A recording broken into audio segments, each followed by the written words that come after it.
Thank you. Sure.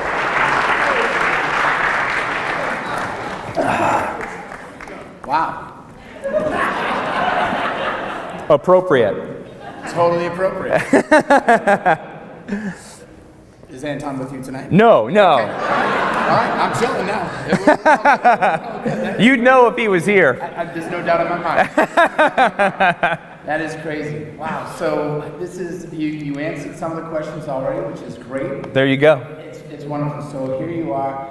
You're in the youth. You're in this gang. You're fighting your way through whatever stuff came your way. Right. And now you're here today. Yeah. So what does faith play a part in that? Does family? I wanted to ask you also about your brothers, but I'll get to that in a second. Yeah. Faith, does that play a part? Does comedy, did that take you out of this thing? What happened? No. You're here today. Strangely enough, so every decision I made to change my life was small and incremental over the course of time, which of course led me to faith. So at first it started with, I should be a productive member of society and just not hurt people. And then I should focus more on being with my family and loving my family. And then through loving my family, I found faith. And then through faith, I found the Catholic Church. And now I'm here with you. That's outstanding. Yeah.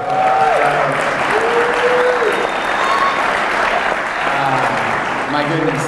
I wish there was a bunch of other people here tonight as well, because you just said that small incremental things, loving your family is not small. So thank you so much for Yeah. It's a thing that's not happening around our world right now. It's so true. We need to connect, which is great. So let me ask about your family. Yeah. Your brothers, they said, yeah, we're with you, let's change it, let's do it. How they doing? They're good. Are they also comedians? No. Two of my brothers are loggers. They live in Washington State, and they do that. And they each have 7 kids. They married a pair of sisters. So just the most white trash thing you could possibly imagine. So we're Irish triplets. Me and 2 of my brothers, we're all within a year of each other. So I was in the same grade as one of my brothers, and the next one is a grade up. So we were little terrorists growing up. And so they married a pair of sisters and moved to Washington State, and they live a very simple life. They have no social media. I don't even think one of my brothers knows how to text.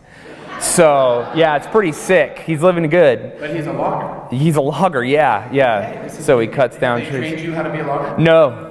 So when I was young, I grew up in one of the most remote places in the country, and I've only been to 3 years of formal schooling in my whole life. And so I was homeschooled, and by that I mean my parents took us out of school and made us work. So my stepdad used to collect lava rock to sell to rich people for terrariums, and then in the winter we would cut down trees and chop wood to sell quarts of wood. So when we were young, we were technically logging by hand, and so they continued the tradition.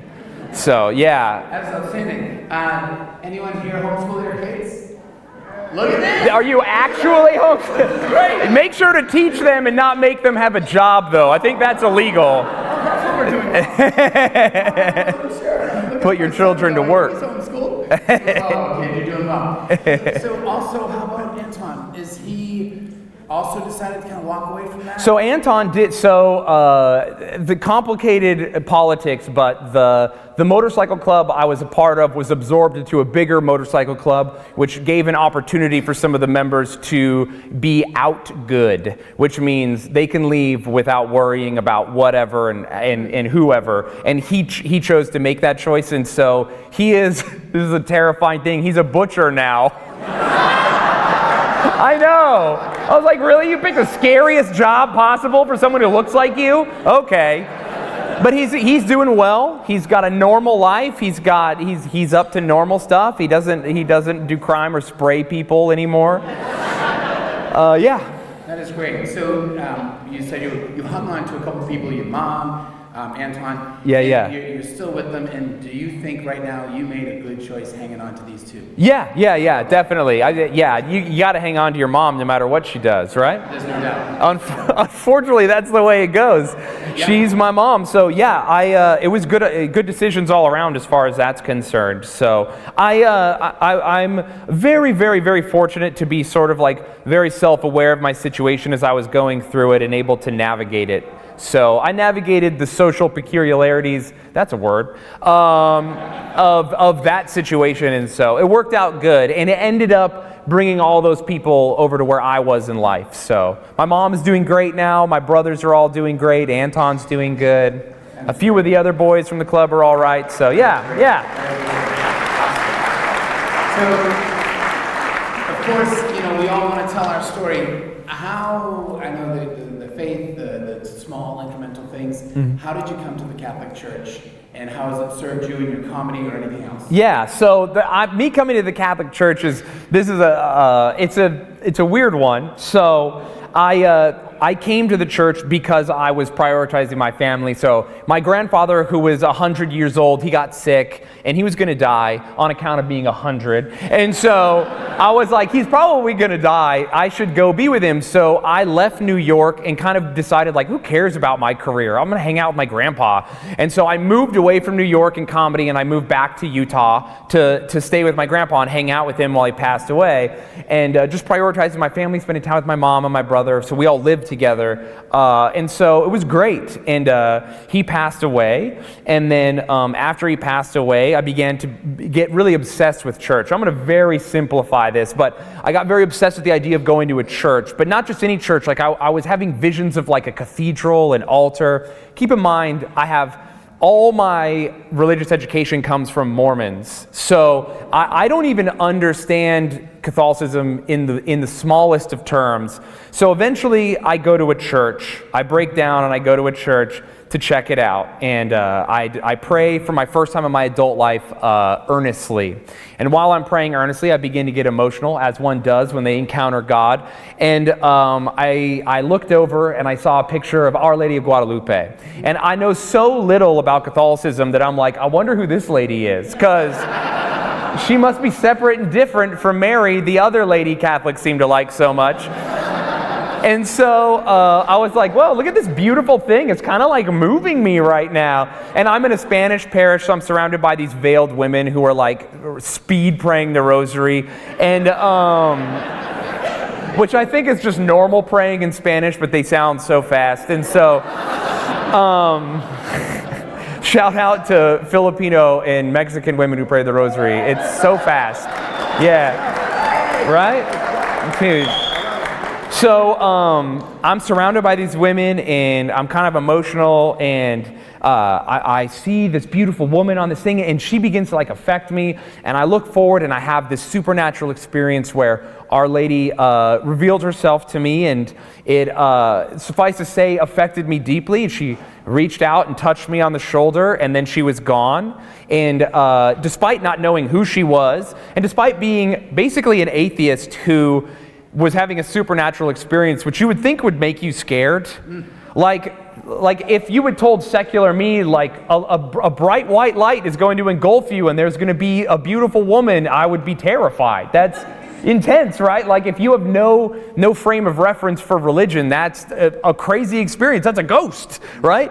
And it wasn't. It was Our Lady, and she healed me and changed me, and I intuitively grew closer to Jesus from encountering her, and I just knew I had to be Catholic after that. And so since then, I just immediately enrolled in, at the time, RCIA, and dedicated my life to being Catholic, and I am working on being better at it every day. So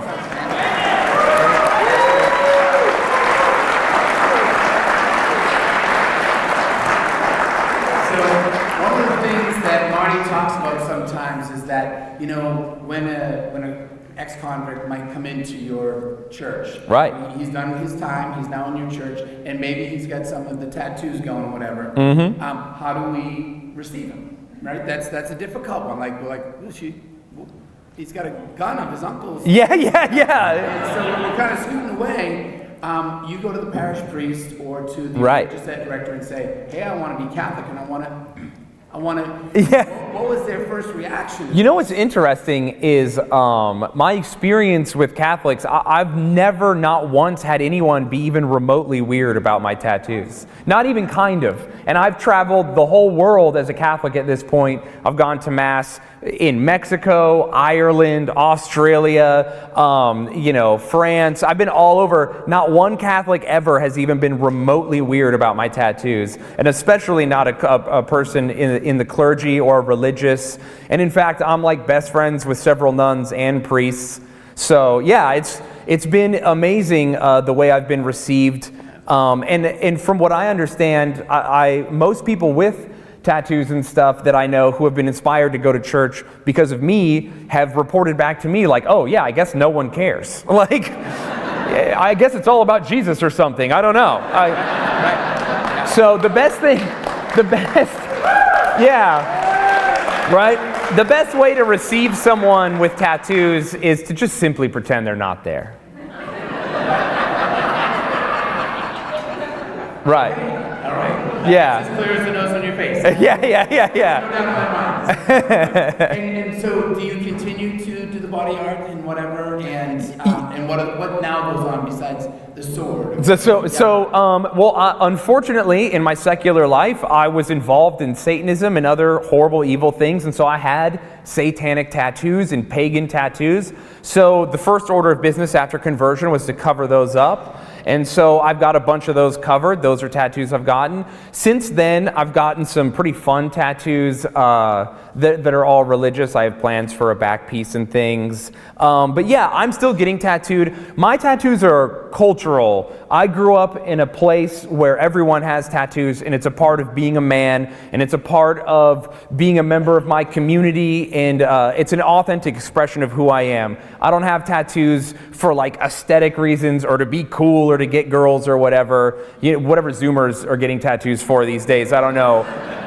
So yeah, my tattoos are not even about being good. That's why I just have my arms blacked out. They're about where I come from and who I am, and so I still love tattoos. I think getting tattooed is perfectly fine if you are in the cultural time and place where it makes sense for you to have them. If I was a person who, I don't know, grew up in Chicago as a cradle Catholic, yeah, probably don't tattoo your face, weirdo. Why would you do that? Right? But if you grow up in like a trailer park and biker culture and you're immersed in that and your extended family and everyone you know has tattoos and it's an expression of your family and your culture, then it's awesome. So that's my thing about tattoos. Yeah, so I still get tattooed, though not often. It hurts. I don't like needles, but I'd be passed out before they even came near me. There you go. I'm on the ground. Absolutely, there's no doubt in my mind. So one of the big questions here, because we are here with the Serenelli Project, how important it is that someone maybe comes from a life of crime, right. Someone comes right out of jail. How do we pull them in, accept them? How do we run this program that they feel welcome? And how important is it that we do that this exists? Right. It's beyond important.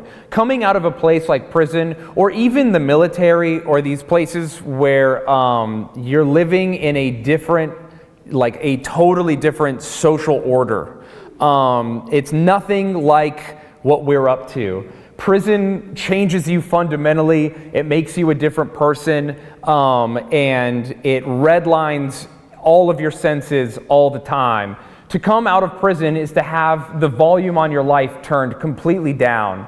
When you come out of a prison or war or an experience where you are very intimately close to violence at all times, it makes you afraid in that, for instance, like a fear I had after my life was that the volume on my life would be turned down so much and things would be so unimpressive and uninteresting to me after experiencing the immense amount of violence that something like changing my daughter's diaper wouldn't affect me, that I wouldn't look at my children the same way as I would look at the people who I had fought side by side with or had had my back. And there's really complex emotions happening there and things that Us as lay people, I say us, I guess you guys as lay people will never and can never understand. You just simply, there is no way to understand what they've been through. And so instead of trying to understand that, what they need is acceptance, they need stability, they need reassurance,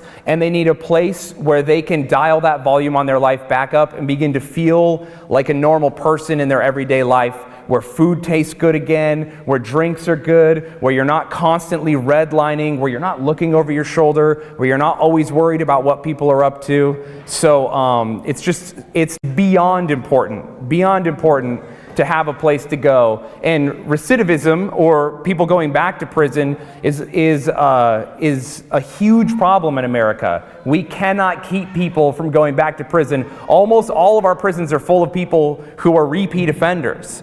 And so this project, beyond just giving prisoners humanity and a safe place and a way to restart their lives and get their life volume turned correctly, it also is a place for them to go where they're not steeped in the culture that got them where they were. It's difficult to come out of prison and you go back home and you don't want to do bad things, but your brother is getting jumped. What are you going to do? What are you not going to help him? You know, people need money. You're in a problem.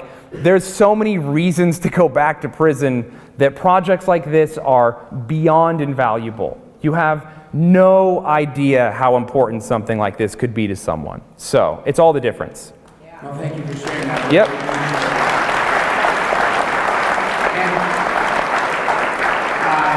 And it was amazing to me that you just stood up here. You said it was hard to perform after that incredible video. You just got up here and made us laugh for the whole night, and then you came here and you gave us some great thoughts that we need to start thinking about. We need to start implementing, and I love that, and I thank you so much. Ladies and gentlemen, Shayne Smith. Thank you, everybody.